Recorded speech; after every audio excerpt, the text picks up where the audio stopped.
1. Que a sabedoria seja a ciência dos princípios é na verdade algo que redunda efetivamente conspícuo, a partir da discussão que então sustentamos desde o princípio, sobretudo no que concerne às opiniões advogadas pelos demais filósofos acerca dos princípios. No entanto, poderá colocar-se a questão de se saber se por acaso se deverá conceber a sabedoria como uma ciência una ou como múltipla. No caso de se tratar de una, ciência una, poder-se-á então objetar que apenas uma só ciência há de sempre assim abranger os contrários. Se por outro lado não é una, quais serão as ciências a serem justamente consideradas como correspondendo à sabedoria? De outro modo, será porventura do único domínio de uma ciência ou de várias analisar os princípios inerentes à demonstração? Se todavia compete a uma só ciência, qual o motivo de ser apenas esta e não outra qualquer? Se por outro lado compete a várias ciências, quais serão aquelas ciências a serem então selecionadas? Para mais, haverá a sabedoria de consequentemente visar todas as substâncias, ou não? Na eventualidade de não visar todas as substâncias, será deveras difícil determinar quais aquelas a precisamente sondar o seu domínio. No entanto, no caso de se tratar de apenas uma só ciência, haverá esta de investigar sobre todas as outras, não se conseguindo, contudo, vislumbrar a maneira como uma mesma ciência poderá efetivamente abarcar vários sujeitos. Assim não sendo, haverá ela de apenas se debruçar sobre as substâncias ou deverá antes visar os acidentes? Com efeito, perante a ocorrência de, quanto aos acidentes, apenas ser pelo menos possível uma demonstração. O mesmo não poderá constatar-se com as substâncias. No entanto, no caso de tanto as substâncias como os acidentes serem objeto de duas ciências diferentes, qual será cada uma delas e ainda, qual delas visará a sabedoria? Consoante a definamos como demonstração, será uma ciência de acidentes, havendo, não obstante, de ser uma ciência de substâncias, se porventura se considerar que ela visa as realidades primeiras. Visto isto, não será em função das causas acerca das quais tratamos na física, que se há de estabelecer esta ciência que justamente buscamos. Uma vez, ela não se há de, por um lado, debruçar sobre a causa final, visto o fim não ser senão o bem, além de ser o bem apenas encontrado no domínio da prática e das coisas que se encontram em movimento, aí residindo o primeiro motor, porquanto tal consiste precisamente naquilo que é o fim, ainda que não haja motivo para se pressupor o primeiro motor na eventualidade das coisas imóveis. Por outro lado, e na generalidade, resume-se tal a uma questão de saber se porventura essa ciência, no encalço da qual nos encontramos, será por conseguinte a dita ciência das substâncias sensíveis, ou não, e ainda, se porventura há de sobrepor-se às demais ciências. Se por acaso se sobrepuser às demais ciências, tal só poderá ser em relação às formas, ou então, no que concerne às realidades matemáticas. Com efeito, no que toca às formas, é claro que estas não existem, além de se eventualmente se viesse a admitir que existem, permanecer uma dificuldade, a saber, a questão relativa a tal não se verificar com todas as coisas, que possuem formas, da mesma maneira que sucede com as realidades matemáticas. É que, conforme passo a explicar, existem aqueles que fazem das realidades matemáticas algo de intermédio entre os objetos matemáticos sensíveis e as suas respectivas formas, a maneira de uma terceira realidade de coisas fora das formas ou dos sensíveis, não reconhecendo, contudo, o fato de existir um terceiro homem, ou de um terceiro cavalo, exterior tanto ao homem em si mesmo, como ao homem individual, ou ao cavalo em si mesmo e ao cavalo individual. Com efeito, se tais realidades matemáticas intermédias, a que se referem esses, não existem realmente, então de que se há de porventura ocupar o matemático? Certamente não será dos sensíveis, visto nenhum deles possuir aquelas propriedades visadas pelas ciências matemáticas, nem tampouco a ciência que no momento justamente buscamos se há de debruçar sobre as realidades matemáticas, visto nenhuma delas constituir algo de separado, tampouco visará ela as substâncias sensíveis, posto serem estas efetivamente corruptíveis. Na generalidade, poder-se-ia eventualmente questionar qual a ciência a decorrer como corolário deste diagnóstico relativo às dificuldades implícitas nas realidades matemáticas, não sendo do domínio da física, uma vez que o escopo do físico visa aqueles seres que constituem em si mesmos um princípio de movimento ou de repouso, nem o será no que concerne à demonstração ou à ciência, visto serem ambas, a saber, tanto a demonstração como a ciência, o preciso objeto da sua investigação. Assim sendo, apenas restará a nossa ciência almejada, isto é, a filosofia primeira, a ocupar-se justamente desta pesquisa. Ademais, temos outro problema, a saber, em que medida deverá esta ciência, que agora justamente visamos, fazer dimanar os princípios que são por uns designados como elementos? Todavia, todos admitem, de maneira geral, serem os elementos efetivamente imanentes aos respectivos compostos, havendo, por outro lado, a ciência por nós almejada de preferencialmente se debruçar sobre os universais, porquanto não existe definição alguma, ou ciência, senão a do universal, e não dos individuais.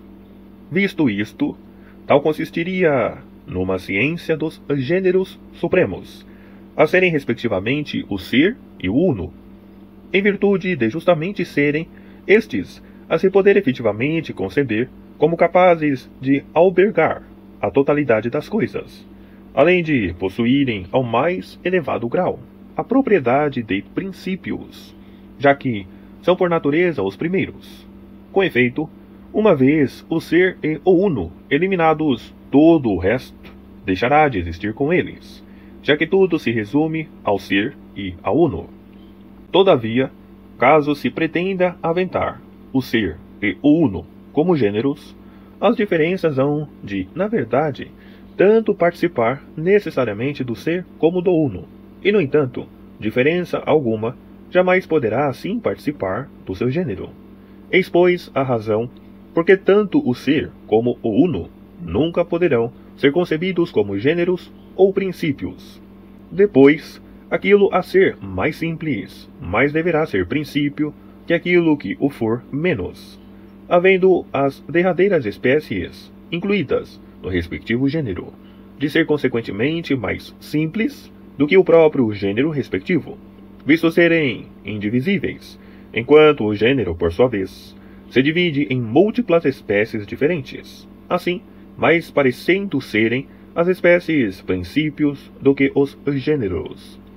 Contudo, na medida em que a supressão do gênero implica a da espécie, são efetivamente os gêneros a possuírem de preferência o caráter de princípio, uma vez que o princípio, quando suprimido, arrasta tudo consigo. Tais são, portanto, os temas, assim como outros tantos, a justamente implicarem tais dificuldades. 2. Para mais, será porventura necessário atender-se à realidade exterior aos individuais, ou pelo contrário, são os individuais os visados por esta nossa ciência? No entanto, tais individuais são em número infinito. Por um lado, aquilo que é exterior ao individual consiste ora no gênero, ora na espécie. Nem um nem outro constituem efetivamente o objeto da ciência agora averiguada. A justificação desta impossibilidade já antes foi indicada. Com efeito, o problema reside, numa maneira geral, na circunstância de se saber se porventura urgirá pelos vistos admitir a existência de uma substância em separado, para lá das ditas substâncias sensíveis, a saber, das deste mundo, ou pelo contrário, não o admitir, e então alegar constituírem estes últimos a única realidade, havendo consequentemente a sabedoria de justamente a eles se sobrepor. Afigura-se assim que procuramos de momento uma outra modalidade de substância, consistindo o nosso escopo em verificar se porventura existe algo por si mesmo de separado, a não pertencer ao sensível. De outro modo, caso não se verifique qualquer outra substância exterior às sensíveis, fora de que substâncias sensíveis, a isso relativas, se há de então admitir existir aquela?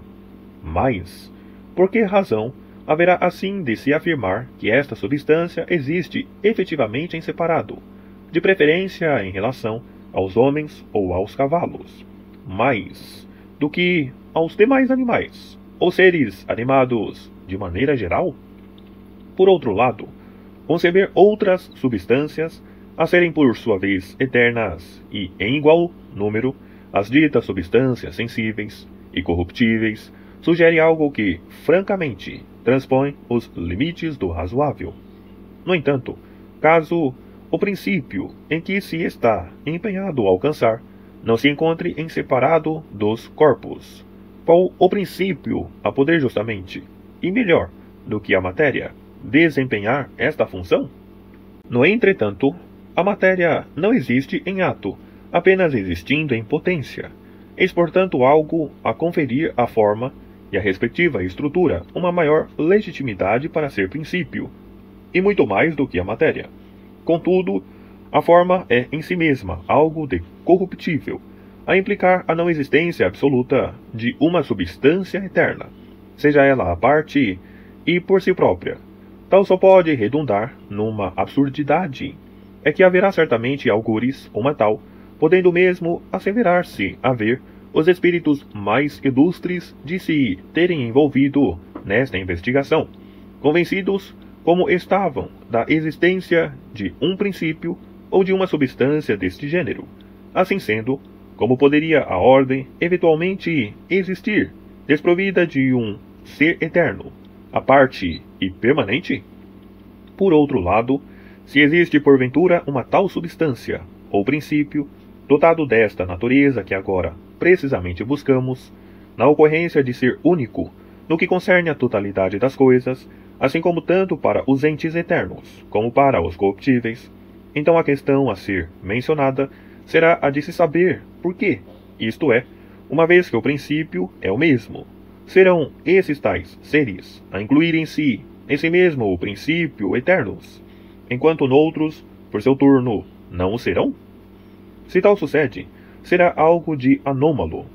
Por outro lado, caso exista um princípio relativo às coisas corruptíveis, numa parte e noutra, um princípio subjacente às eternas, a dificuldade redundará, obviamente, no mesmo, mediante o princípio dos corruptíveis, tal como o dos eternos, seja realmente eterno. Nisto, por que razão sendo o dito princípio eterno, as coisas abrangidas por tal princípio não poderão ser eternas? Ou então, caso seja, pelo contrário, corruptível, há de, portanto, dimanar de outro princípio, e este de um outro, e assim sucessivamente até ao infinito. Outra dificuldade ainda será aquela relativa à eventualidade de se admitir para as coisas princípios que, de uma maneira geral, são princípios mais estáticos, a saber, o ser e o uno, uma vez isto, se nem o uno nem o outro destes dois princípios implicam realidade individual alguma, ou nenhuma substância, como poderão eles existir em separado ou por si próprios? É isso precisamente aquilo que se espera encontrar nos princípios eternos e primordiais. Contudo, caso o uno e o ser expressem uma realidade determinada e uma substância, todos os seres aventarão ser substâncias, uma vez que o ser é dito predicar-se efetivamente de todos os seres, assim como o uno, ao selo em relação a um certo número de seres, e não obstante é falso que todos os seres consistam em substâncias. Por outro lado, aqueles que alegadamente pretendem ser o uno, o primeiro princípio, sendo o uno substância, ou que com base no uno e na matéria concebem assim o primeiro número, sustentando ser este efetivamente substância, como poderão estar a falar verdade?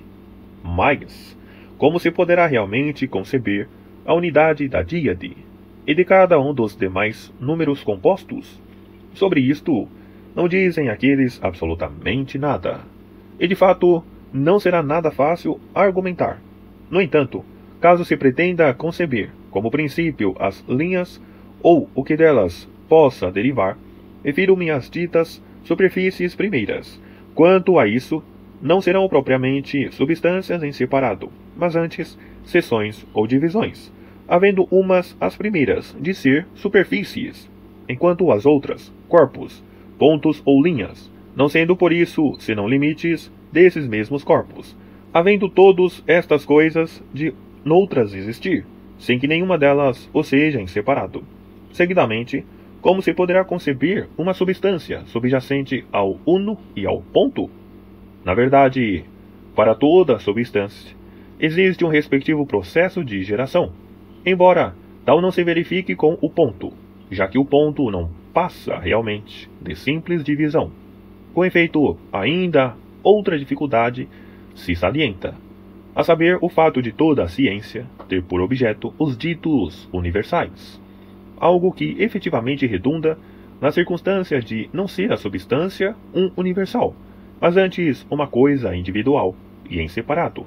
Logo, na eventualidade de visar a ciência os princípios, como será possível ser o princípio concebido como substância? Mas, será que existe efetivamente, ou não, algo exterior ao composto? Com isto, pretendo referir a matéria, ou aquilo que se encontra com ela correlacionado? Na verdade, caso não exista coisa alguma, decorrerá então ser corruptível tudo o que for material, havendo o caso exista de unicamente ser a forma ou a estrutura. No entanto, no que concerne aos casos em que a forma existe em separado, como ainda aqueles em que não existe como tal, será algo deveras difícil de se precisar, visto em certas situações ser evidente que a forma não é em separado, como por exemplo, uma casa. Resumindo, serão os princípios especificamente, ou por outro lado, numericamente idênticos? Na ocorrência de o serem, efetivamente segundo o número, então assim hão de ser também todas as coisas. 3. Visto a ciência do filósofo ser justamente aquela que visa o ser enquanto ser, tomado universalmente, e não apenas numa das respectivas partes, embora o ser possa eventualmente ser entendido de várias maneiras, e não apenas numa só acessão. Nesse caso, seu termo ser não passar de um termo homônimo, sem que haja, no entanto, nada de verdadeiramente comum aos diversos sentidos, o ser não há de, por isso, competir a uma só ciência, visto não se verificar unidade alguma relativa aos vários sentidos para se constituir um gênero, havendo, por outro lado, se houver porventura algo de comum a se visar a ciência do ser, de consistir numa só ciência. Com efeito, este termo é justamente empregado, conforme assim aparenta, no sentido que acima indicamos, do mesmo modo que médico e saudável. Com efeito, também estes termos são empregados em várias acessões. Os termos são, aliás, aplicados nestes sentidos diversos, devido a algo, a constituir precisamente uma essência determinada, sendo consequentemente, numa ocorrência a ciência médica, enquanto noutra a saúde, o mesmo sucedendo com os demais casos, embora possa apenas ser um conceito idêntico segundo cada caso. No que concerne à discussão, ou a faca como utensílio, a serem justamente denominados médicas, porquanto a primeira correlaciona-se diretamente com a ciência da medicina. O segundo há de também sê-lo, visto-lhe ser efetivamente útil. Além disso, uma coisa é similarmente dita saudável, Com efeito, uma assim o é, indica saúde, enquanto a outra, por seu turno, devido a gerá-la. O mesmo ainda se aplicará no futuro aos demais casos.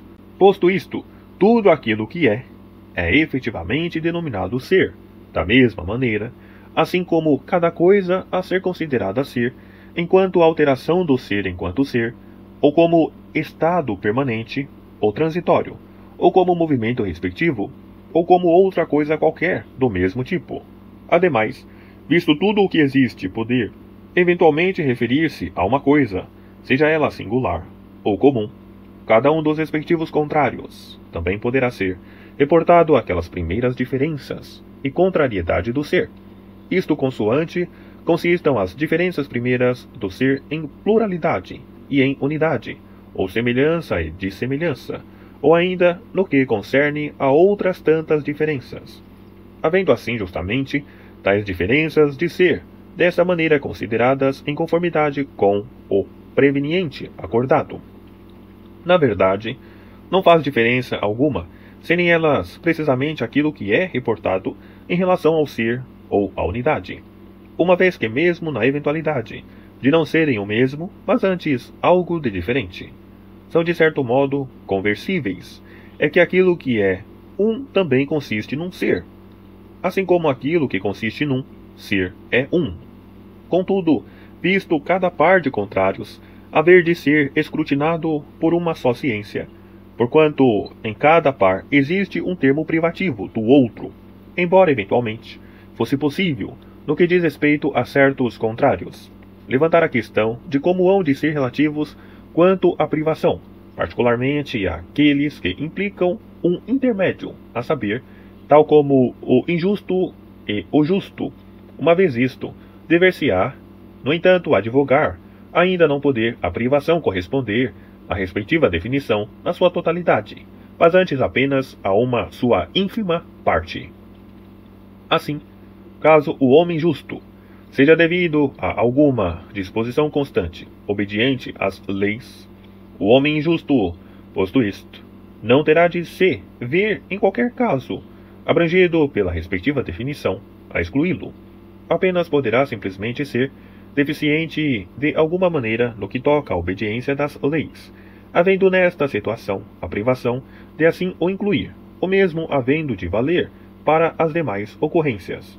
Portanto, já que o matemático investiga abstrações, uma vez que antes que inicie a sua pesquisa, se despoja de todas as qualidades ditas sensíveis, tal como o peso ou a luz, como a própria dureza e respectivo contrário, além do calor e do frio, ou outros contrários sensíveis, permitindo apenas o quantitativo e o contínuo, assim visando algumas vezes apenas uma dimensão, outras vezes duas, outras vezes ainda três, além dos respectivos atributos referentes a estas entidades, quantitativas ou contínuas, não as havendo de considerar em nenhuma outra situação além desta, dado que por este modo analisa as ditas posições relativas de algumas delas com os seus respectivos atributos em alguns casos, além de visar as comensurabilidades e as respectivas incomensurabilidades noutros, e as respectivas proporções noutros. Nesta situação, e se assim é, apenas concebemos, no entanto, uma só e mesma ciência, a saber, a geometria. Se assim é, o mesmo valerá como verdadeiro naquilo que concerne ao ser. Com efeito, os seus respectivos atributos, na medida em que o ser assim for, efetivamente, assim como as respectivas contrariedades nele implícitas, pelo menos enquanto ser, não competirão consequentemente a nenhuma outra ciência, senão a filosofia, ela que os há de investigar. Isto devido a tal consistir para o físico no estudo das coisas enquanto não ser, sobretudo no que respeita às entidades que partilham o movimento, uma vez que quanto à dialética e à sofística, se visa os atributos enquanto existam, sem que sejam, contudo, coisas enquanto ser, nem visem o próprio ser enquanto ser. Enfim, assim sendo, não haverá nada mais senão conceder ao filósofo o munus da investigação de todas aquelas coisas que acabamos justamente de nomear, na medida em que correspondem ao ser, dado que tudo aquilo que se alegou se diz ser devido a qualquer coisa singular ou incomum, embora o termo possua vários sentidos, com as contrariedades respectivas a o serem segundo a mesma contingência, visto se reportarem as primeiras contrariedades e diferenças do ser, posto que as coisas desta modalidade apenas competem a uma ciência. Aquelas dificuldades atestadas no início parecem ter ficado solucionadas. Com isto pretendo agora sublinhar a questão relativa à eventualidade de haver apenas uma única ciência a abarcar aquelas coisas que são muitas e que diferem quanto ao gênero. 4. Posto as matemáticas, mesmo assim, se socorrerem dos axiomas comuns, somente numa situação específica, competirá à filosofia primeira também examinar os respectivos princípios destas mesmas ciências matemáticas. Com efeito, sempre que os iguais forem subtraídos a iguais, os restos respectivos serão iguais, havendo de tal constar como comum em relação a todas as quantidades, ainda que compita às matemáticas estudar apenas uma parte da sua própria matéria, a qual assim foi discriminada, a saber, as linhas e os ângulos, ou aos números, ou ainda qualquer outro tipo de quantidade, embora estas não o sejam enquanto ser, mas antes na medida em que cada uma delas constar como contínuo, em relação a uma, a duas ou a três dimensões, havendo a filosofia, no entanto, de não visar as coisas no seu aspecto propriamente particular, na medida em que são dotadas de determinado atributo ou de um outro, apenas especulando ela acerca do ser, na medida em que cada coisa o é em particular. Visto isto, a física encontra-se na mesma situação que as matemáticas, uma vez que analisa os atributos e os princípios das coisas que são enquanto moventes, e não enquanto ser. A ciência primeira, pelo contrário, segundo afirmamos, trata destes últimos, contanto que o faça somente quanto àquilo que subjaz, como substância existente, sem que o seja devido a outra coisa qualquer, havendo por conseguinte, tanto a física como as matemáticas, de ser concebida como partes informadoras da sabedoria. 5. De fato, existe um princípio nas coisas em relação ao qual não nos podemos equivocar, merecendo ser, pelo contrário, sempre reconhecido na sua verdade total, particularmente no que toca à circunstância de não poder uma mesma coisa ser e não ser ao mesmo tempo, ou ainda assumir outro par de opostos semelhante. No que concerne a tais domínios, não existe qualquer prova propriamente dita, ainda que possa haver uma prova ad hominem.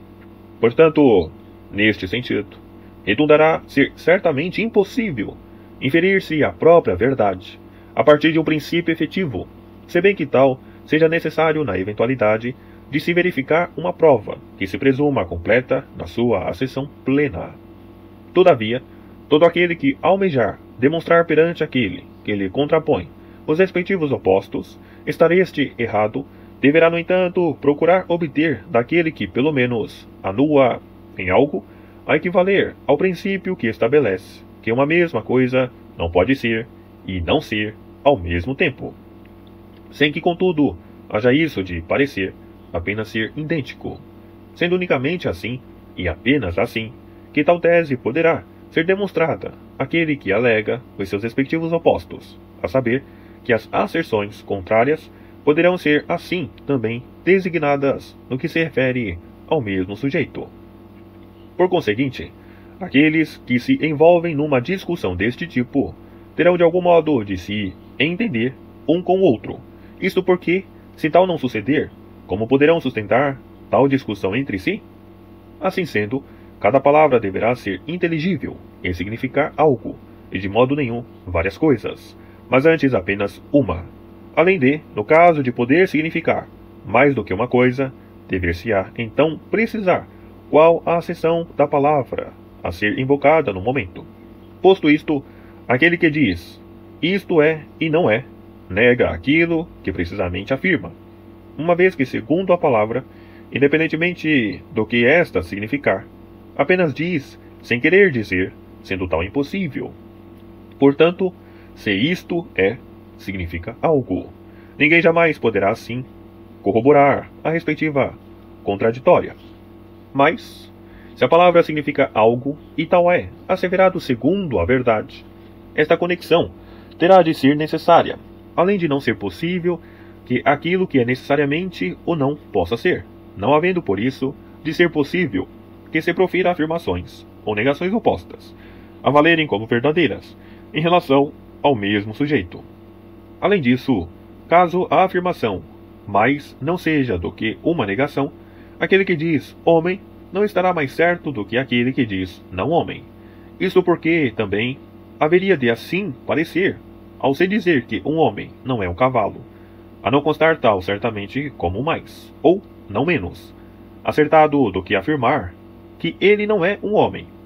De modo que, também, será acertado poder dizer-se que a mesma pessoa é um cavalo, uma vez se ter previamente assumido ser possível alegar, com a asserção oposta, a ser igualmente verdadeira. Visto isto, seguir-se-á, obviamente, que a mesma pessoa será tanto um homem como um cavalo, ou qualquer outro animal, uma vez que não existe prova alguma destas coisas referidas na sua acessão plena. Não haverá qualquer prova a constar como suficiente para refutar aquele que se limita a fazer suposições.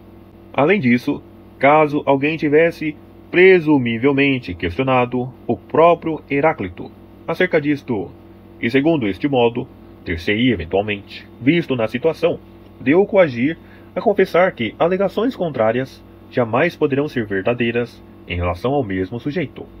Contudo, visto assim ser, informou ele a sua opinião sem ter entendido as implicações da sua asserção, ainda que contanto que seja de alguma maneira verdadeiro o que ele diz. Nem isso possa ainda assim constar como verdadeiro em si mesmo, a saber, que a mesma coisa possa ser e não ser num só e mesmo tempo.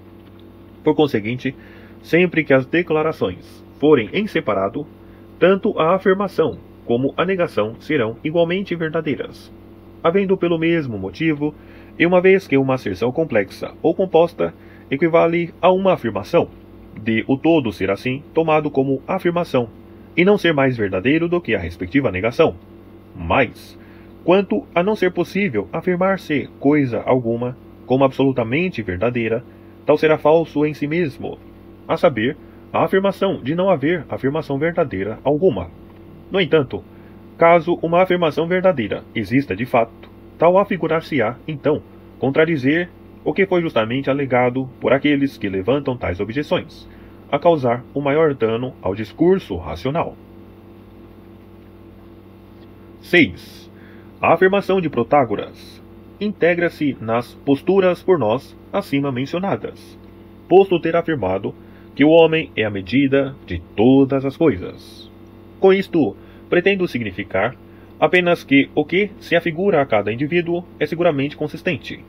Na eventualidade de tal assim ser, seguir-se-á que a mesma coisa tanto é como não é, assim como é má e boa, havendo os conteúdos das respectivas asserções opostas de ser verdadeiros, uma vez que uma coisa particular poderá parecer frequentemente bonita a alguns, e o contrário, de bonita a outros, sendo por isso aquilo que então se afigura a cada indivíduo a respectiva medida. Esta dificuldade, por sua vez, poderá ser solucionada consoante se tome em consideração a respectiva opinião, isto porque tal aparenta ter, eventualmente, surgido, em determinadas situações, com base na tese dos filósofos naturais, enquanto noutras, devido ao fato de todos os homens não terem sempre a mesma opinião acerca das mesmas coisas, havendo por isso uma coisa particular de afigurar-se agradável a alguns, enquanto com outros será o contrário de agradável. Na verdade, que nada jamais poderá derivar daquilo que nada é, e pelo contrário, tudo aquilo que é, sê-lo-á a partir do que é. Trata-se efetivamente de um dogma comum a praticamente todos os filósofos naturais. Dado que o branco não pode ser sem que o absolutamente branco, e de modo nenhum o não branco, antes exista, aquilo que se torna branco só poderá por vir a partir do que é não branco. Havendo visto isto, que portanto por vir de aquilo que não é, segundo advogam, a menos que a mesma coisa houvesse de ser no princípio branca e não branca. Todavia, não será muito difícil dar solução a esta dificuldade, uma vez que já alegamos nos nossos estudos sobre a física, em que sentido aquelas coisas que vêm assim a ser a partir do que não é, assim como no sentido relativo ao que é. Contudo, ao se considerar igualmente tais opiniões e tais fantasias, só poderá redundar em algo de infantil, em virtude de uma delas estar certamente errada. Ademais, tal fato torna-se conspícuo com base no que sucede com a sensação. É que, enquanto uma mesma coisa nunca é sempre doce para alguns, para outros, por seu turno, é excetuando-se o caso em que o respectivo órgão do sentido, o qual discrimina os sabores nomeados, se encontre adulterado ou lacerado. Além disso, se assim é, uma sua parte corresponderá à sua respectiva medida, enquanto a outra não. Além de o mesmo se afirmar acerca do bom e do mal, ou do belo e do feio, assim como das demais qualidades similares. Com efeito, sustentar uma tal postura, que então refutamos, equivalerá a advogar a verem as coisas que assim se afiguram às pessoas, ao cobrir o olho com os dedos, fazendo com que o objeto vislumbrado seja dois e não um, de ser ora duas, uma vez assim se afigurarem ser nesse número, ora uma, já que para aqueles que não interferem com a vista um só objeto, surge apenas como um. De modo geral, é inconsistente relevar o fato de se encontrarem as coisas deste mundo efetivamente sujeitas à mudança, nunca permanecendo no mesmo estado, como constituindo a base do nosso juízo acerca da verdade. Isso porquanto, caso se pretenda ir no encalço da verdade, dever-se-á justamente começar com aquelas coisas que se encontram sempre no mesmo estado, isto é, sem passar por mudança alguma. Neste sentido, se situando os corpos celestes, uma vez que estes, de modo nenhum, aparentam ser agora de uma natureza e depois, segundo outra, havendo de sempre serem os mesmos e sem que se submetam a mudança alguma. Além disso, caso se verifique movimento, haverá então algo a também ser movido, havendo então tudo o que é movido de se mover a partir de uma coisa para outra coisa. Então, visto isso, seguir-se-á a ver aquilo que é movido de dever justamente, encontrar-se naquilo a partir do qual vem a ser justamente movido. E nesse caso, a nele assim não se encontrar, consoante se mova para outro e aí venha a ser, não sendo verdadeiras as respectivas asserções, contraditórias em simultâneo, conforme estes pensadores justamente assim julgam ser. Mas, na eventualidade das coisas terrenas fluírem em contínuo, movendo-se segundo a quantidade, na hipótese de se vir a tal supor, o que de modo nenhum corresponderá à verdade.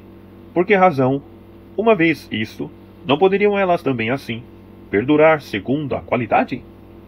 De fato, tal afirmação baseada em formulações contraditórias, relativa a uma mesma coisa, parece ter sido, em grande parte, invocada a partir da convicção da quantidade de corpos não ser sempre a mesma, a qual os nossos adversários alegam para justificar precisamente o seu argumento, ao considerar uma mesma coisa que é e não é, de 4 cúbitos de comprimento ao mesmo tempo.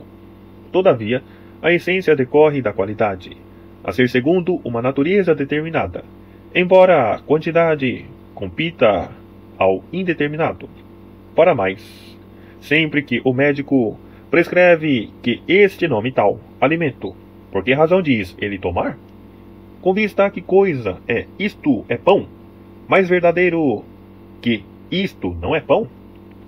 Assim sendo, não faria qualquer diferença comê-lo ou não, ainda que na realidade tomem as pessoas o alimento que é justamente prescrito, contanto que se presuma conhecerem a verdade respectiva, a saber que é realmente pão.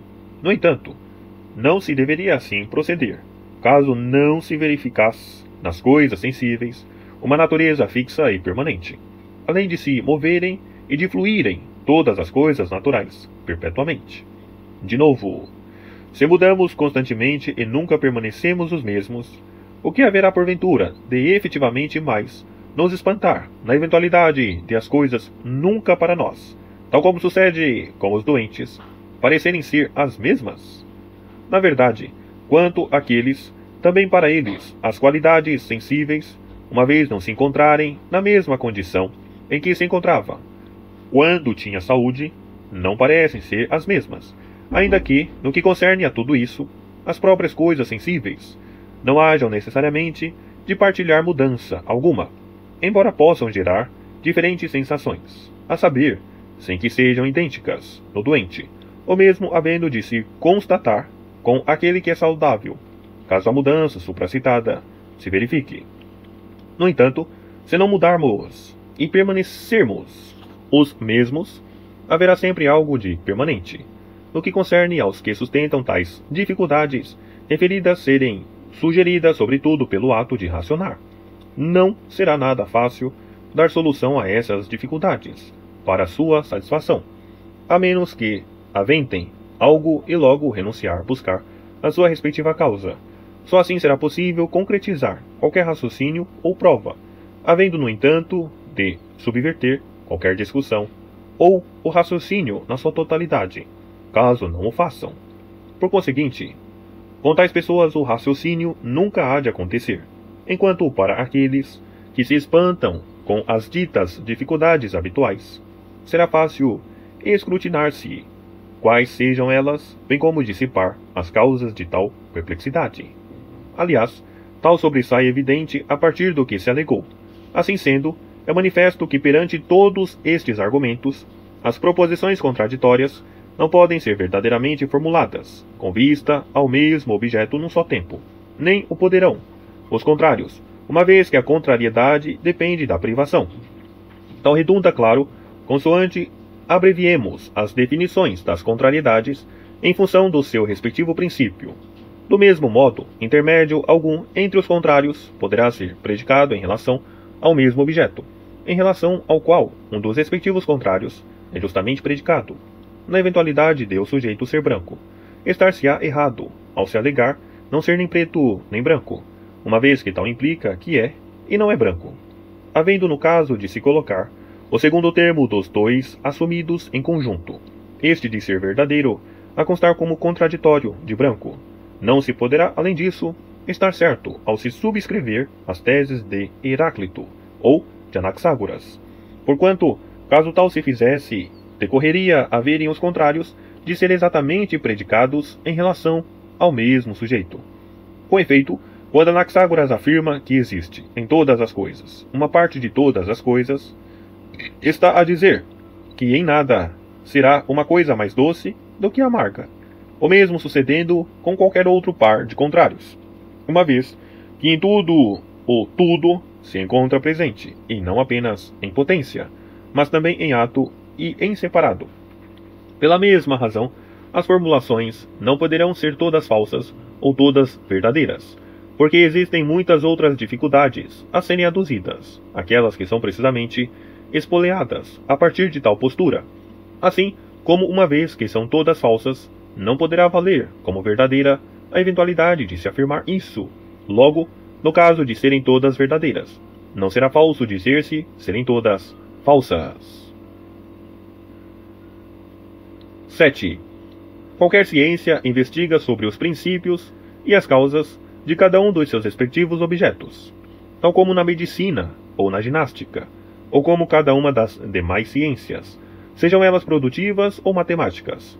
Com efeito, cada uma delas escrutina para si uma certa modalidade de objetos, empenhando-se nisso como se trata de algo existente e real, embora o não seja real enquanto real. Isto porque a ciência a qual isto compete é completamente distinta das demais. Entre as ciências mencionadas, a de cada uma tornar-se a razão de ser, a saber, o que, de uma certa classe de coisas, além de demonstrar outras verdades, com maior ou menor rigor. Algumas alcançam esse o que através da percepção, outras pela hipótese, tornando-se consequentemente claro, pelo menos a partir de uma demonstração como esta, não haver, no entanto, qualquer demonstração relativa à substância de o que. De fato, existe uma ciência da natureza, a ser manifestadamente diversa de qualquer ciência prática ou produtiva, devido à circunstância de o princípio do movimento estar quanto às ciências produtivas no que produz, e não no produto, havendo de constar como arte ou como outra faculdade qualquer, ou mesmo valendo para as ciências práticas, na medida em que o movimento não consiste na coisa feita, mas antes no que a produz. Contudo, a ciência dos ditos filósofos naturais debruçam-se sobre aquelas coisas que encerram em si próprias um princípio de movimento. Visto isto, a partir destas ocorrências, ressalta conspícuo não haver, portanto, esta ciência natural de ser prática ou produtiva, mas antes teorética, uma vez que deverá ser incluída numa destas modalidades.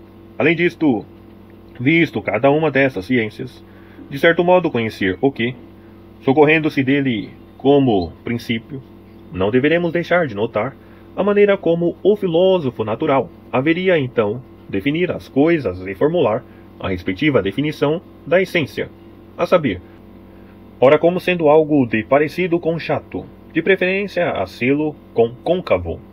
Por conseguinte, entre estes a definição de chato alberga a matéria da dita coisa, enquanto pelo contrário a de côncavo é independentemente da matéria, uma vez que o chato pode ser encontrado no nariz. Consoante, elaboremos a respectiva definição, sem que se tenha de eliminar o nariz. O que é chato equivale, efetivamente, a um nariz côncavo. É claro que a definição de carne, assim como a de olho, ou a de qualquer outra parte, deverá sempre ser formulada sem que a matéria seja alguma vez suprimida. Dado que existe uma ciência do ser enquanto ser, capaz de existir em separado, dever-se-á, portanto, conceber a eventualidade de tal ser segundo aquilo que a física informa, ou pelo contrário, algo de diferente. A física trata, com efeito, das coisas que possuem um princípio de movimento em si mesmas, havendo as matemáticas de ser teoréticas, constando como ciência avisar as coisas que estão em repouso, embora o respectivo sujeito não possa existir à parte. Portanto, no que concerne ao que existe em separado e é inamovível, há de existir uma determinada ciência diferente de ambas aquelas, caso se constate uma substância de tal cariz. Pretendo dizer separável e inamovível, conforme é nossa intenção provar que há. Assim, se existe tal tipo de coisa no cosmos, será certamente o divino, a constar como princípio primordial, e superiormente soberano, uma vez que existem três modalidades de ciências especulativas, a saber, a física, a matemática e a teologia. A classe a mais convir será precisamente a das ditas ciências especulativas, a saber, teoréticas, havendo de ser a última delas a mais recomendada. É com efeito, trata ela das mais elevadas coisas existentes, havendo por isso cada ciência de ser assim denominada melhor ou pior, a saber, em conformidade com o seu respectivo objeto. Poder-se-ia, ainda, levantar a questão de ser a ciência do ser, enquanto ser, eventualmente considerada, ou não, universal. Com efeito, cada uma das ciências chamadas de matemáticas visa uma determinada modalidade de coisa, havendo, no entanto, as matemáticas universais de tudo abranger igualmente. Posto isto, caso as substâncias naturais constem como sendo as primeiras entre as coisas existentes, a física deverá então ser a primeira das ciências, havendo, todavia, no caso de haver outra entidade ou substância a ser separável, porque universal, o seu respectivo conhecimento de ser diferente e anterior ao da física, assim como universal, porque anterior. 8. Dado que ser possui de uma maneira geral vários sentidos, sendo um deles ser por acidente, deveremos então considerar, em primeiro lugar, aquilo que é, neste preciso sentido. Na verdade, nenhuma das ciências habituais visa ela própria aquilo que é por acidente, visto nem a arquitetura, vez alguma considerar o que virá eventualmente a suceder com aqueles que hão de fazer uso da casa. Por exemplo, se terão porventura uma vida feliz ou penosa. Nem tampouco aquele que tece, ou o que faz sandálias, ou ainda o que confecciona artefatos. Ainda que, não obstante, cada uma destas ciências haja de atender apenas aquilo que lhe é próprio, a saber, o seu próprio fim. Ademais, quanto ao argumento relativo a quando aquele que é instruído se torna letrado, há de ser ambas as coisas um simultâneo, sem que tenha sido antes ambas, além de que aquilo que é, não tendo sido sempre, tenha de vir a ser, havendo por isso de ter vindo a tornar-se instruído e letrado. Em resumo, em relação a este, nenhuma das ciências mais conhecidas haverá de a considerar, apenas o fazendo de modo sofístico, já que com efeito, tal por si só apenas há de interessar ao acidental, havendo por conseguinte Platão de não estar nada equivocado ao afirmar que os sofistas passam o tempo todo a tratar do não ser.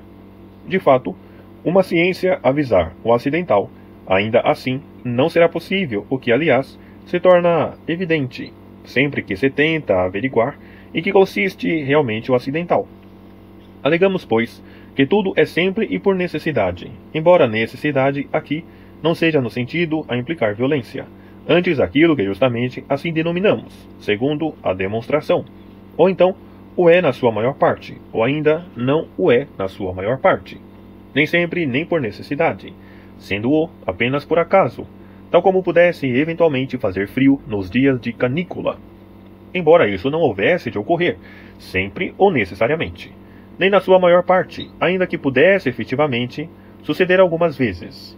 Assim sendo, o que é por acidente, o que ocorre, não o será sempre, nem por necessidade, nem tampouco na sua maior parte. De momento, estipulamos em que consiste o acidental, transparecendo óbvio por que razão não pode haver ciência alguma avisar tal coisa, uma vez que qualquer ciência trata daquilo que é sempre e na sua maior parte, embora o acidental não se inclua em nenhuma destas modalidades. É claro que não existem princípios ou causas quaisquer relativos ao acidental, pelo menos do mesmo tipo que aquelas respeitantes à essência, dado que caso existissem, tudo haveria de ser por necessidade. Assim, caso A seja quanto B é, ou B seja quando C é, consoante C não exista por acaso, mas antes por necessidade. C também virá a ser por necessidade, e assim até ao último causado. Segundo assim, é denominado ainda que tal seja supostamente por acidente. Posto isto, todas as coisas serão por necessidade, além de o acaso e de a possibilidade de uma coisa haver de ocorrer ou não ocorrer, ficarem completamente postos de lado, pelo menos no que concerne à série de fatos. Por conseguinte, caso se suponha não existir causa, porque deverá então vir a ser os resultados daí a decorrerem serão os mesmos. Todas as coisas sucederão por necessidade. Uma vez isto, o eclipse a suceder amanhã, verificar-se-á, se A então ocorrer, além de A, no caso de B, ocorrer, e B no caso de C, ocorrer. Por este modo, havendo, no caso de se subtrair, o tempo ao tempo circunscrito, entre o agora e o amanhã, de se chegar de alguma maneira à condição já existente.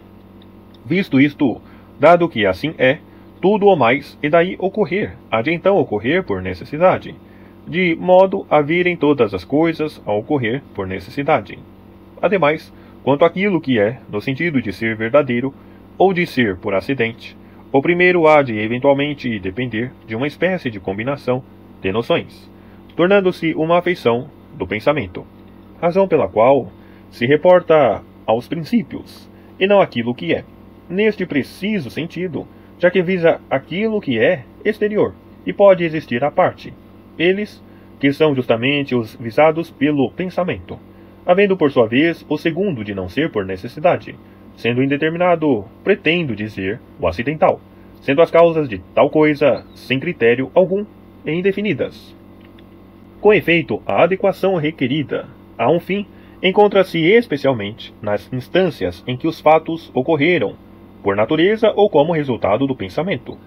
Na verdade, trata-se de sorte, sempre que tais ocorrências sucedem, por acidente, isto porque uma coisa determinada poderá eventualmente existir, a consistir a causa tanto por natureza como por acidente.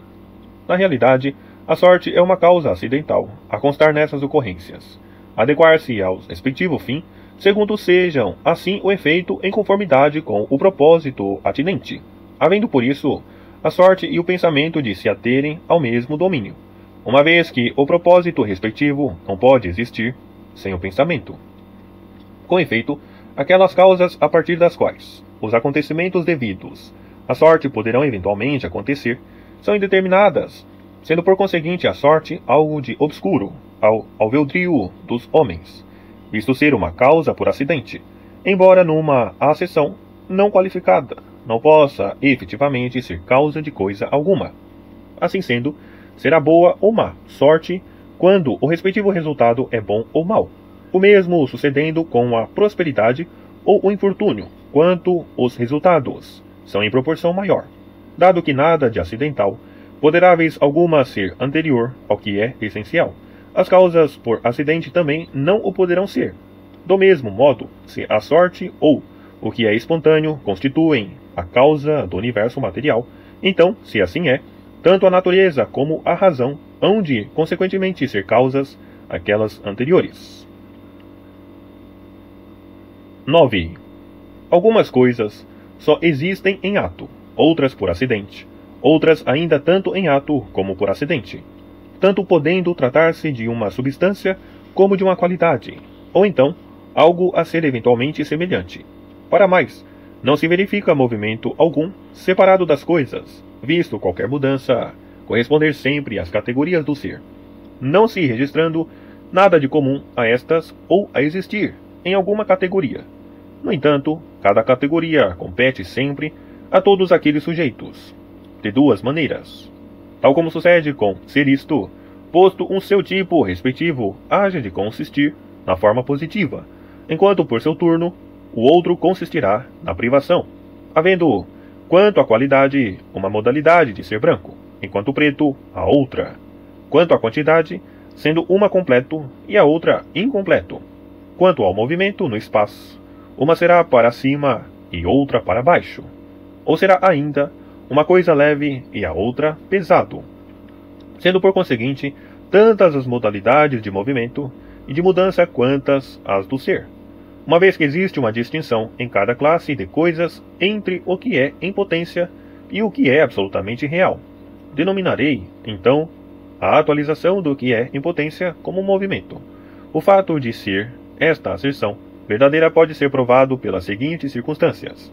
Sempre que o edificável, enquanto é, justamente entendido como edificável, existir em ato, então está ser edificado, havendo este de ser o processo de edificar. Do mesmo modo, tal se verifica com o aprender, o curar, o caminhar, o saltar, o envelhecer, o amadurecer, a saber que o movimento acontece quando a realidade existe ela própria, e de modo nenhum antes ou depois. Assim sendo, a realidade total relativa àquilo que então existe por acidente, quando se trata de algo a ser completamente real e em ato, ainda que não seja enquanto si próprio, mas antes enquanto movível, será consequentemente o movimento. Com efeito, tal consiste conforme minha intenção, no seguinte: uma vez que o bronze é uma estátua em potência, ainda que não seja a realidade total, relativa ao bronze enquanto bronze, dado que não será a mesma coisa ser bronze e ser segundo uma certa potência, dado que no caso de serem a mesma coisa, segundo a respectiva definição, a realidade completa do bronze teria assim sido o movimento, assim sendo, infira-se não se tratar, no entanto, da mesma coisa, algo que é conspícuo quanto aos contrários, uma vez ser-se capaz de se estar bem ou ser-se capaz de ficar doente. Não são efetivamente o mesmo. É que se eventualmente fossem estar-se bem e ficar doente, haveriam de ser o mesmo, a sublinhar aquilo que justamente subjaz, a consistir tanto no saudável como no doente, independentemente de se relevar seiva ou sangue, uma vez que é uma só e a mesma coisa. Ademais, dado que não é o mesmo, tal como a cor ou o visível não são o mesmo, será por conseguinte a realidade total, relativa ao que é em potência, enquanto potencial, a ser consequentemente movimento. Que realmente é assim, que além disso o movimento acontece precisamente no momento em que a própria realidade total se confirma, a ser nem antes nem depois, é algo que é evidente. Na verdade, cada coisa é capaz de se tornar algo em ato, algumas vezes, e noutras não, tal como sucede com o edificável enquanto edificável, havendo o ato relativo ao edificável enquanto edificável de consistir no edificar. Isto porque a atualidade há de ser tanto o ato de edificar como a própria casa, ainda que quando a casa então existe, já não será edificável, sendo por isso o edificável aquilo que está a ser edificado. Visto isto, a atualidade deverá então consistir no ato de edificar, a ser portanto movimento, valendo a mesma observação para todos os demais movimentos. De fato, redunda a ser claramente acertado aquilo que se acabou de alegar, particularmente no que concerne ao que é por outros referido acerca do movimento, assim como a partir da circunstância de não ser de maneira alguma fácil defini-lo de modo diferente. Com efeito, não se pode inseri-lo em qualquer outra classe, havendo tal de resultar evidente com base naquilo que é usualmente invocado. Uns dizem ser isso alteridade ou desigualdade, ou até o irreal, não sendo nenhum destes necessariamente movidos pelo contrário, além de a respectiva mudança não ser a estes relativa ou deles de manar, não mais do que a partir dos respectivos opostos. A razão por que se atribui o movimento a estas modalidades deve-se ao fato de se conjecturar tal consistir em algo de indefinido, com os princípios adstritos a uma das duas colunas de contrários, a serem infinitos, uma vez que são privativos. Nenhum será efetivamente um este, ou um tal, ou um segundo qualquer outra categoria. Além disso, a razão por que o movimento é considerado indefinido reside na circunstância de não poder ser classificado, tanto em relação à potência das coisas como à sua atualidade respectiva, tal se devendo à instância de nem o poder aquilo que possui a capacidade de se tornar em algo de uma certa quantidade, nem o que é em ato e possui uma certa quantidade, a saber, não se poderão mover por necessidade ou devido a isso especificamente. Isto porque o movimento consiste em algo em ato, ainda que incompleto, havendo neste sentido a sua justificação de residir no fato de a potência, segundo o ato, ser defetiva. Visto isto, é difícil ver em que consiste o movimento, uma vez que poderá ser incluído na privação, na potência ou no ato absoluto. É todavia evidente que nenhuma dessas modalidades será possível. Portanto, aquilo que nos resta será precisamente aquilo que antes referimos, a saber, a de só poder ser não apenas o ato em si mesmo, como ainda aquele ato, segundo por nós escrito, certamente difícil de se descortinar, e todavia bem capaz de existir.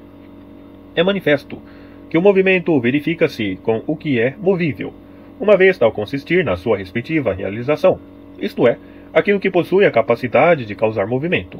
Além disso, o ato segundo o qual se é capaz de causar movimento não será outra coisa senão o movível, a constituir a realidade completa de ambos. Na verdade, enquanto uma coisa é justamente capaz de causar movimento, devido a poder fazê-lo, e assim tornar-se num motor porque é ativo, será, no entanto, devido ao movível, que será, consequentemente, capaz de agir, de modo a constar a realidade de ambos como apenas uma, tal como se verifica justamente existir um intervalo entre 1 e 2, assim como entre 2 e 1, a maneira de algo abrupto, ascendente ou descendente, ser senão unicamente um, embora o respectivo não ser seja sempre apenas um. O mesmo se observa com o caso do movente e do movido. 10. O infinito será, então, ou aquilo que é incapaz de ter transposto, uma vez que não está na sua natureza vir a ser transposto, o que aliás corresponde àquele sentido segundo o qual, e a voz é invisível, ou por outro lado, aquilo que admite apenas ser transposto, de maneira incompleta, ou apenas raramente admitirá ser transposto, ou ainda aquilo que, embora possa eventualmente admitir ser naturalmente transposto, não é transposto nem limitado, verificando-se, para mais, poder uma coisa ser infinita, no que respeita à adição ou à subtração, ou então a ambas. Com efeito, o infinito jamais poderá ser algo de separado ou de independente. De fato, na medida em que não é uma grandeza espacial, nem uma pluralidade, o infinito só poderá constar como substância de si mesma, e nunca como seu acidente, já que é indivisível, havendo pelo contrário o divisível de ser uma grandeza ou uma pluralidade. Todavia, caso seja indivisível, não poderá ser infinito, excetuando-se sê-lo como a voz o é ao ser invisível. Ainda que as pessoas não pretendam isso significar, nem a nossa preocupação estudar essa modalidade de infinito, uma vez que se visa o infinito intransponível. Ademais, como poderá existir o infinito por si próprio, a menos que também existam por si mesmos tanto o número como a grandeza, sendo a infinidade um atributo daqueles? Mas, caso o infinito não passe de um acidente relativo a algo, nunca poderá constar como elemento infinito, enquanto infinito em coisa alguma, assim como o invisível não é um elemento da fala, embora a voz seja invisível. É, portanto, conspícuo que o infinito não há de existir em ato. Na verdade, qualquer sua parte a vir assim a ser tomada seria infinita, já que ser infinito e o infinito são o mesmo. Caso o infinito seja substância e de forma alguma predicado em relação a um sujeito, portanto será ou indivisível, ou caso seja seccionável, será então infinitamente divisível, ainda que uma mesma coisa não possa constar em muitos infinitos, assim como a parte do ar é ar, havendo a parte do infinito de ser infinita, mediante seja o infinito uma substância em um princípio. Posto isto, tal deverá ser inseccionável e indivisível. No entanto, o infinito em ato não poderá ser indivisível, uma vez que consiste numa certa quantidade, havendo por isso a infinidade de se situar em função do respectivo sujeito por acidente. Todavia, se assim é, então, como já afirmamos, não poderá suceder que seja um princípio, mas antes aquilo que é um acidente, a saber, tal como o ar ou o número par. Com efeito, esta investigação possui caráter universal, embora sobressaia conspícuo não se integrar o infinito entre as coisas sensíveis, em particular com o argumento que se segue, na eventualidade de a definição de um corpo ser aquilo que é delimitado por planos, então não poderá haver um corpo infinito, seja ele sensível ou inteligível, nem um número infinito ou em separado, uma vez o número, ou aquilo que implica o número, ser eventualmente numerável. Por conseguinte, e concretamente falando, a verdade redundará manifesta a partir do seguinte fato, a saber, quanto à circunstância de o infinito não poder ser composto nem simples. Assim sendo, não poderá ser um corpo composto, porquanto os elementos encontram-se limitados em agregado, havendo por isso os contrários de ser iguais, sem que um deles possa constar, vez alguma, como infinito, vindo o infinito na eventualidade de um dos dois corpos vir a variar quanto à potência em relação ao outro, a ser assim eliminado pelo próprio infinito. Para mais, o fato de cada um deles vir a ser infinito é impossível. Com efeito, o corpo consiste em algo com extensão em todas as direções, havendo o infinito de ser algo que se estende sem limites, de modo a poder justamente constar o infinito, caso seja um corpo, como infinito em todas as direções. Ademais, nem tampouco poderá o corpo infinito ser simples e apenas um, nem conforme alguns aventam, como algo à parte dos elementos, a partir do qual são estes gerados, já que não existe qualquer corpo à parte dos elementos, porquanto tudo se resume efetivamente àquilo em que consiste, embora tal criatura gerada não se possa, realmente, constatar, a não ser nos corpos simples, nem tampouco o fogo ou qualquer outro dos elementos. Efetivamente, a parte a questão relativa a como alguns deles pudessem alguma vez ser infinitos, este todos, ainda que finito, nunca poderá ser ou vir a ser um deles, tal como preconiza Heráclito, ao dizer que algumas coisas se tornam fogo. O mesmo argumento aplica-se a isto, assim como ao que os filósofos naturais colocam para lá dos elementos. Na verdade, tudo tende a mudar de contrário para contrário, como sucede com o quente para o frio. De novo, um corpo sensível pode observar-se algures, havendo tanto respeito, todo como a respectiva parte de ter o seu lugar próprio, tal como se verifica com a terra, e a ser o mesmo. Por conseguinte, caso o corpo infinito seja homogêneo, será consequentemente inamovível, ou então encontrar-se-á em movimento constante, sendo todavia tal impossível, já que por que motivo haveria tal de permanecer em repouso ou mover-se, para baixo ou para cima, ou em qualquer outra direção, em vez de o ser numa direção determinada? Por exemplo, no caso de um monte de terra, para onde haveria ele de se mover? Então, ou em que lugar haveria de repousar? Com efeito, o lugar adequado ao corpo, que é homogêneo, com o monte de terra só pode ser o infinito. Assim sendo, haverá o monte de terra de ocupar a totalidade deste lugar? Como o fará? E o que sucederá relativamente aos respectivos movimento e repouso? Visto isto, ou ficará em repouso por toda a parte, sem poder mover-se, ou por outro lado, mover-se-á por toda a parte, sem poder ficar em repouso.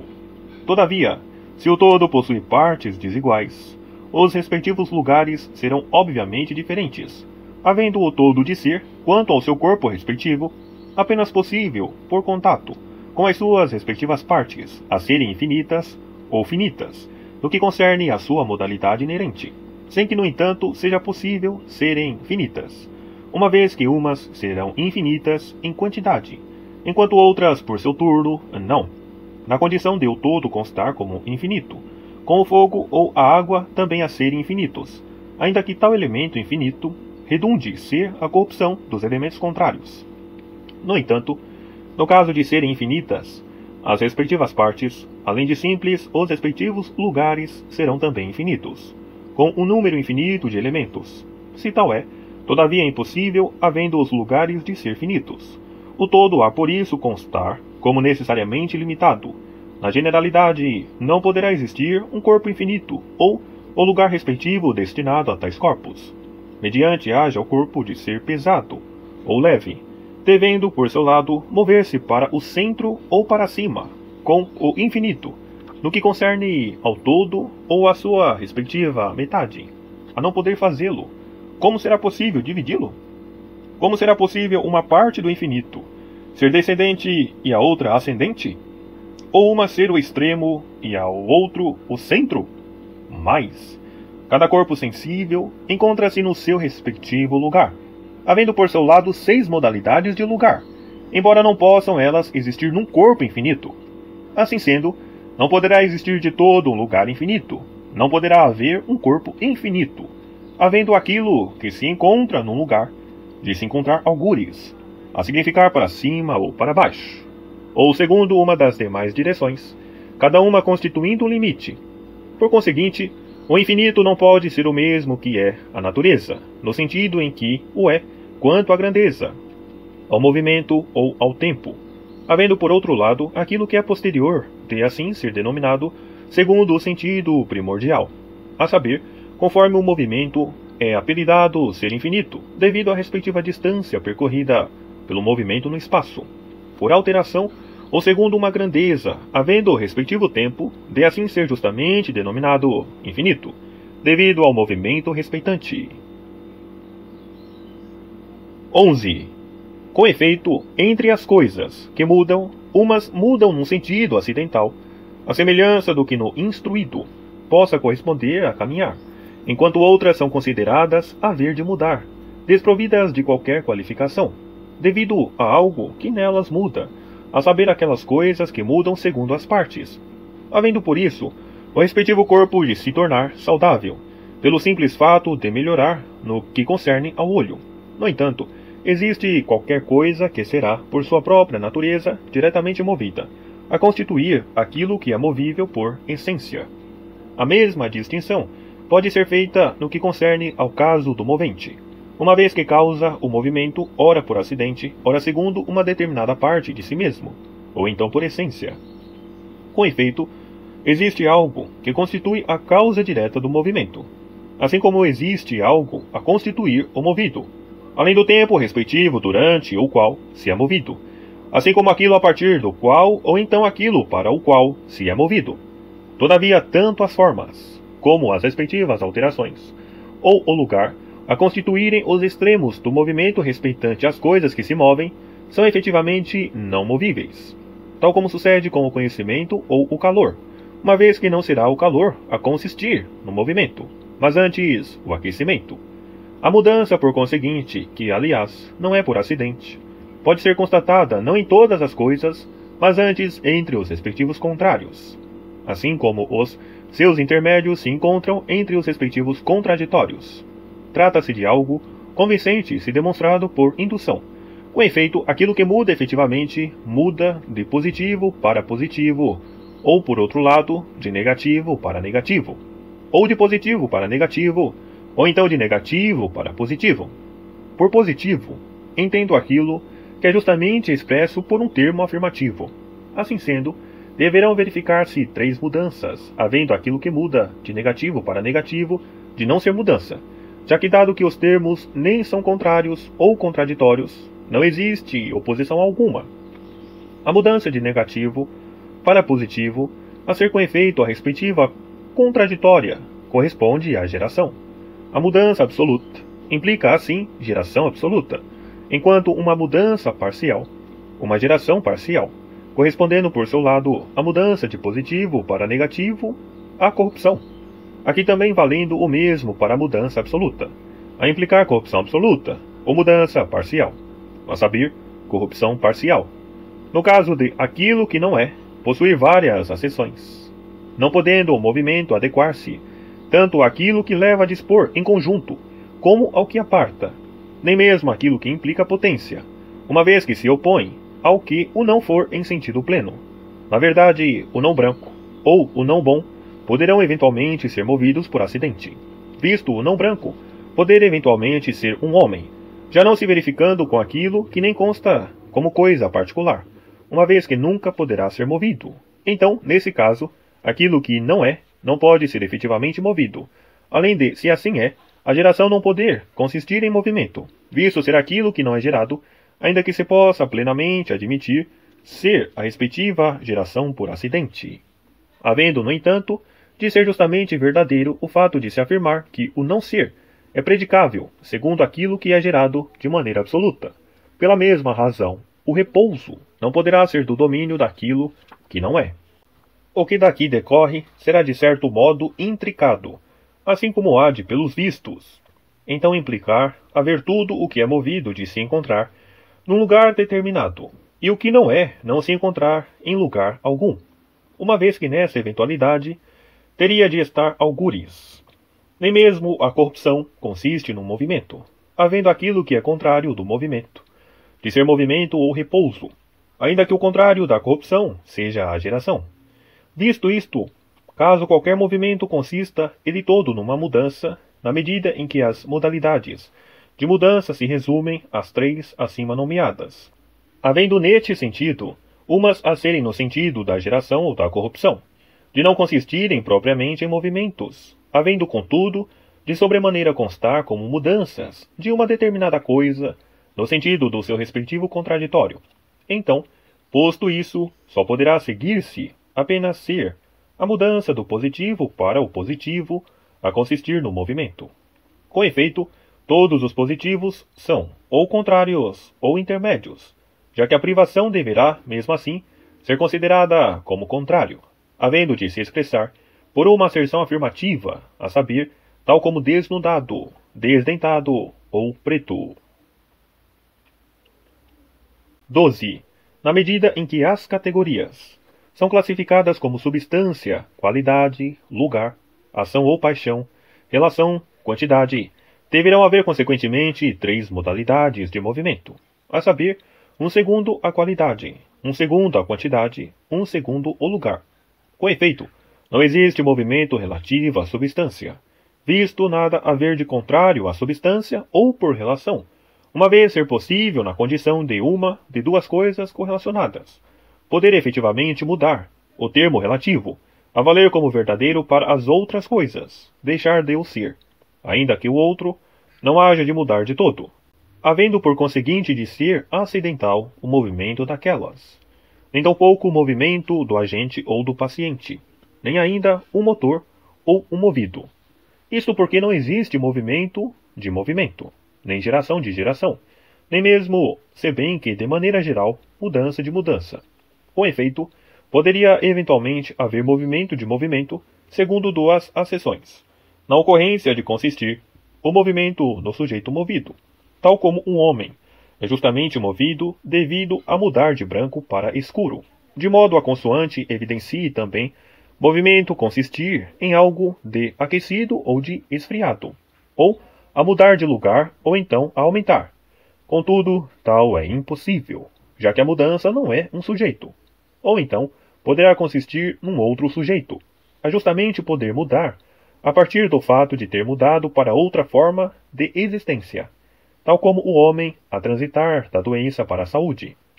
Ainda assim, tal também não é possível, exceto se for por acidente. Na verdade, qualquer movimento consiste numa mudança de algo para alguma coisa. Do mesmo modo, o são tanto a geração como a corrupção, havendo estas de constituir as únicas mudanças em coisas opostas de certo modo, enquanto o outro, o movimento, o será no sentido de algo que é o oposto, segundo uma modalidade diferente. Assim sendo, uma coisa muda efetivamente ao mesmo tempo da saúde para a doença, mudando a partir desta, por sua vez, para um outro estado.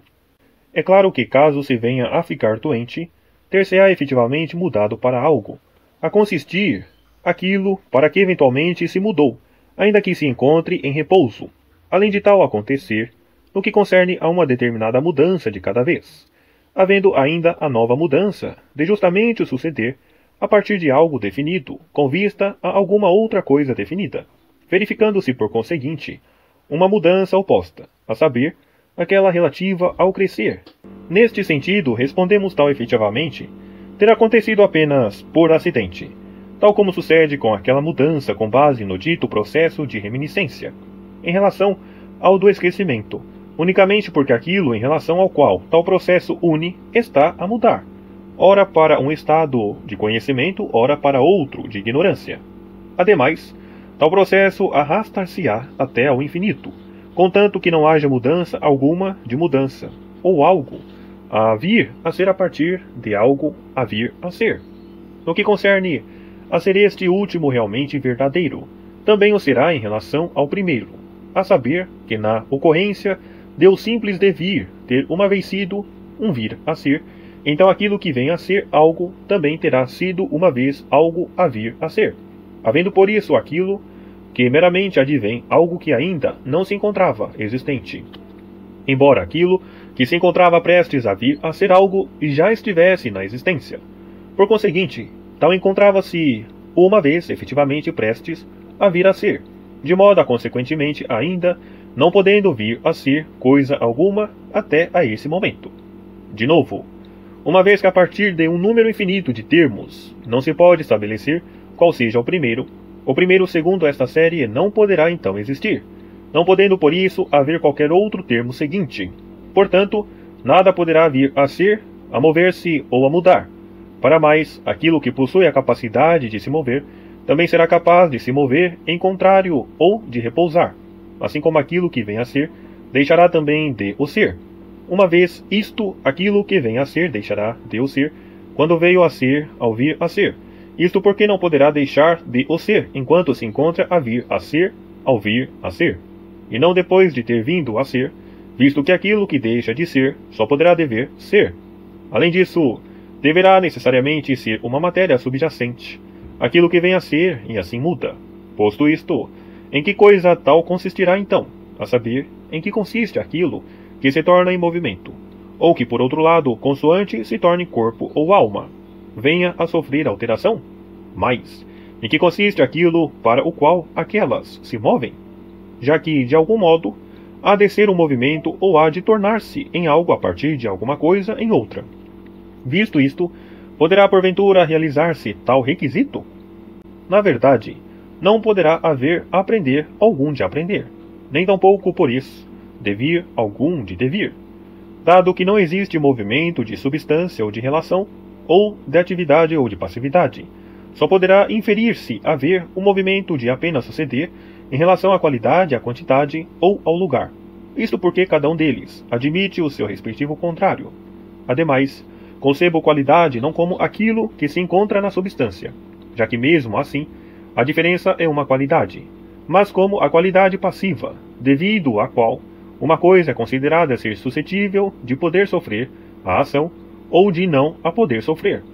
Assim, o inamovível será tanto aquilo que é plenamente incapaz de ser movido, como aquilo que possui naturalmente a aptidão de ser movido, podendo ser movido, sem que, no entanto, seja movido, quando, onde e como eventualmente, tivesse naturalmente de ser movido. Portanto, pretendo descrever apenas isto no que respeita aos inamovíveis, como algo que se encontra em repouso, havendo por isso, tudo ou mais, de ser contrário do movimento, de modo a consistir numa privação, especialmente no sentido daquilo que é efetivamente receptivo ao movimento. Por conseguinte, aquelas coisas que se encontram em lugares próximos encontram-se em conjunto quanto ao lugar. As coisas que são diferentes quanto ao lugar encontram-se apartadas. Aquelas cujos extremos se encontram tocam-se. Aquela em que, por sua vez, uma coisa, ao mudar, consoante mude continuamente, segundo a sua respectiva natureza, alcança antes de alcançar a respectiva extremidade segundo a qual se muda, encontra-se intermédia. Além disso, aquilo que mais se distancia numa linha retilínea é contrário ao respectivo lugar, enquanto o sucessivo será aquilo que, a seguir-se ao respectivo começo, havendo a ordem de assim ser determinada pela respectiva posição, pela forma ou por alguma outra coisa, não implica coisa alguma da sua respectiva classe entre si próprio e o que se lhe sucede, tal como sucede com as linhas em relação à linha, as unidades no caso da unidade, uma casa quanto a casa, já que nada impede que uma coisa possa ter uma outra de outra classe de permeio. Na verdade, aquilo que de sucessivo sucederá sempre a algo, há de consequentemente consistir em algo de posterior, havendo um, pelo contrário, de não suceder a dois, nem o primeiro dia do mês ao segundo. Isto porque aquilo que é sucessivo necessariamente toca, sendo então contíguo. Por conseguinte, dado que todas as mudanças são relativas aos respectivos opostos, sendo estes contrários ou contraditórios, sem que haja qualquer meio termo no que concerne aos contraditórios, tudo o que se encontra de permeio encontrar-se-á, obviamente, entre contrários. O contínuo consiste, por conseguinte, numa espécie de contíguo. Com efeito, digo que duas coisas são contínuas quando o respectivo limite de cada uma, pelo qual se tocam e se mantêm unidas, se torna um só e apenas um, sendo devido a isso que o que é contínuo se encontra integralmente nas coisas, a partir das quais uma coisa decorre naturalmente, e como consequência do seu respectivo contato. Além disso, é evidente que o sucessivo consiste, efetivamente, no primeiro destes conceitos, uma vez que o que é sucessivo não tem que se tocar necessariamente, embora aquilo que se toca seja sucessivo. Do mesmo modo, aquilo que é contínuo toca e, contudo, na ocorrência de tocar, tal não o tornará necessariamente contínuo. Além de, naquelas coisas em que não se verifica contato algum, não haver por isso qualquer unidade orgânica, não sendo, portanto, o ponto o mesmo que a unidade, já que o contato é do âmbito dos pontos, e não do das unidades, que unicamente possuem sucessão, havendo qualquer coisa entre os dois, no primeiro caso, sem que, no entanto, o haja entre os dois no segundo.